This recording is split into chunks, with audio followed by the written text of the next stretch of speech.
¿Qué tal amigos? El día de hoy hablaremos acerca de los templarios, guardianes de los secretos de Oriente y su rebelión en contra de la Iglesia, ya que los caballeros templarios han sido rodeados de misterio, conspiraciones y secretos ocultos.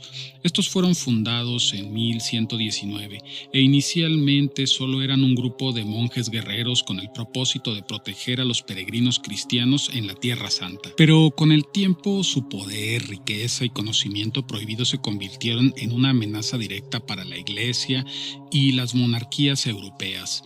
Pero, ¿qué es lo que realmente hizo que los templarios fueran tan peligrosos? Y es que en realidad no solamente fue su dinero ni su ejército, sino que fue el conocimiento esotérico que adquirieron en Oriente, que chocaba directamente con la visión monárquica y dogmática del catolicismo medieval. Este es un relato de cómo los templarios desafiaron a la Iglesia con ideas provenientes de Oriente, lo que eventualmente los llevó a su brutal caída, ya que los templarios, más allá de ser monjes guerreros, fueron banqueros y místicos. Los templarios comenzaron como un grupo de caballeros cristianos devotos con la misión de proteger a los peregrinos en Jerusalén, pero algo sucedió en su estancia en Tierra Santa. Estos vivieron en Jerusalén durante décadas y entraron en contacto con el misticismo oriental, aprendiendo de los sufíes, gnósticos, judíos cabalistas e incluso de los musulmanes chiitas. Estos crearon un sistema financiero que los convirtió en los banqueros más poderosos de Europa. Pero el dogma católico medieval veía a la monarquía y a la Iglesia como los únicos dueños de la verdad y la riqueza. Por eso los templarios comenzaron a construir su propio modelo de poder basado en lo que aprendieron en Oriente. ¿Y cuáles fueron esos conocimientos que adoptaron los templarios? Estos comenzaron a cuestionar muchas doctrinas cristianas, pues se encontraron con otras formas de espiritualidad que contrastaban con esa visión católica medieval. Por ejemplo, el sufismo islámico les enseñó el concepto de la iluminación personal sin necesidad de intermediarios, la cábala judía les mostró una interpretación más mística de la divinidad, las sociedades iniciáticas musulmanes les revelaron rituales secretos y códigos de la hermandad distintos a la fe católica. Esto los llevó a desarrollar ritos esotéricos internos que muchos interpretaron como herejía. Para la Iglesia, los templarios ya no eran simplemente soldados, se estaban convirtiendo en filósofos místicos con ideas peligrosas. Y ahí fue donde se dio el choque con la Iglesia y la monarquía.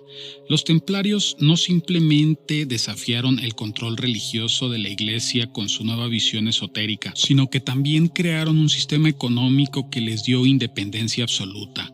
Estos inventaron una red bancaria que permitía mover riquezas sin necesidad de transportar oro o plata.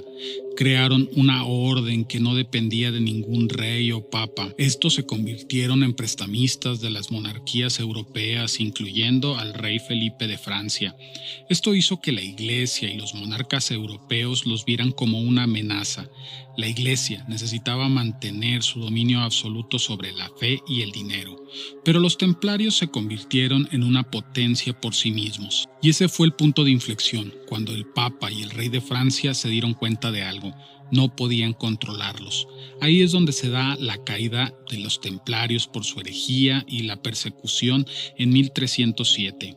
El rey Felipe IV de Francia, endeudado con los templarios, decidió acabar con ellos con la ayuda del Papa Clemente V. Los acusaron falsamente de herejía, adoración de ídolos, sodomía y prácticas ocultistas, todo sin pruebas reales. El problema no era que fueran culpables de estos crímenes, sino que su poder y su conocimiento eran demasiado grandes para dejarlos vivir. Y es que después de ese viernes 13 de 1307, con la ejecución de Jacques de Molay, el último gran maestre, su estructura fue destruida, sus riquezas fueron absorbidas por las monarquías y la Iglesia, pero su legado en realidad nunca desapareció, ya que los templarios sobrevivieron con el nacimiento de las sociedades secretas, ya que a pesar de su brutal exterminio, el conocimiento y los rituales templarios no desaparecieron, sino que fueron adoptados por sociedades secretas como los masones y los rosacruces, ya que los templarios no únicamente fueron monjes guerreros o banqueros medievales, fueron precursores de una revolución intelectual y financiera que terminó explotando en el Renacimiento y la Ilustración. Su caída no significó su desaparición, sino simplemente la dispersión de su conocimiento en las élites que durante siglos buscaron desafiar el dominio absoluto de la Iglesia. De su legado surgieron los banqueros de Florencia, los filósofos del Renacimiento y las sociedades secretas de la Ilustración, y hasta el día de hoy los más ricos y poderosos siguen formando parte de estas organizaciones que mantienen vivo el conocimiento esotérico como un símbolo de rebelión y legitimidad. Y es que fue como dispararse en el pie cuando Felipe IV y el Papa Clemente destruyeron a los templarios en 1307. No solo se quedaron con sus riquezas, sino que dejaron un vacío financiero y político que fue aprovechado por otras élites emergentes. Es por eso que sabemos de nombres de familias bancarias como los Medici, los Fugger, los Rothschild, que tomaron el modelo financiero templario y lo perfeccionaron. Y es que la banca dejó de depender de la iglesia y empezó a financiar directamente a reyes y a nobles, acumulando un poder que desafió al Vaticano.